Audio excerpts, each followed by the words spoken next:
Hi, it's Parkbench Politics, and today something different. I'm here with Thea, and we're going to talk about education. But before we do, a little bit of backstory. Okay. I have 4 kids. We've lived in different places. I'm ex-banking, but my kids started in Hong Kong. Right. And they did the primary use program of IB called PYP, which is fantastic.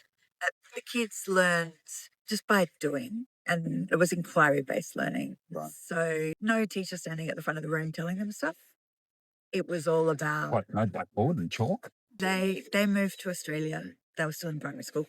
They kind of all hated school after that. Wow. Because they found it really boring, because they were sitting around listening to a teacher telling them stuff as opposed to engaging and asking questions. And that's what, in the age of AI, that's what education needs to be about. It needs to be about asking questions. Questions. Questions. Why? Good questions. The word why, one of the sexiest words in the English language. Yeah, unless it's coming from a 2-year-old.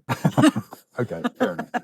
With that inquisitiveness is just essential for the changing job roles that are coming our way. I mean, I did see a list that Microsoft compiled of all the jobs that AI is going to swallow, and the list was long and very scary. Yeah, it's really scary. So just an example, 10 years ago, they said, if you want a job for life, learn to code. Yeah. Now they're saying, because of AI, if you want a job for life, become a plumber, because AI isn't going to unblock your toilet. Google toilets. Don't Don't go tell me there. that Google toilets. We are still stuck in another century for education, as far as I'm concerned.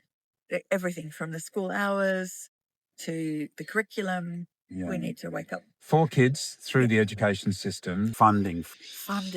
Even though this Labor government has addressed some of the imbalance between the funding for private school and public education, it hasn't really evened the field. And the thing is, the government's all excited about innovation and productivity declines. Oh, hello. If you don't fund everyone equally to give them all a chance to do well. We run a kind of an apartheid education system here. Yeah. There are the haves and the have-nots, and the haves are getting all the money. And then some of these have schools are charging their kids, the parents, $50,000 a year to educate schools. As you say, I mean, if we want to be the clever country, we need a proper education system that funds everyone equally. Yeah.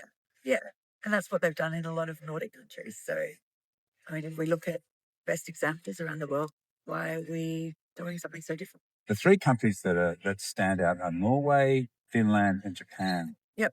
The funding, the curriculum, in all sorts of ways. Yep. We could learn a lot from those countries. I don't know why we don't. And the other thing is we have a piecemeal education system. Every state does it differently. Yeah, which is crazy.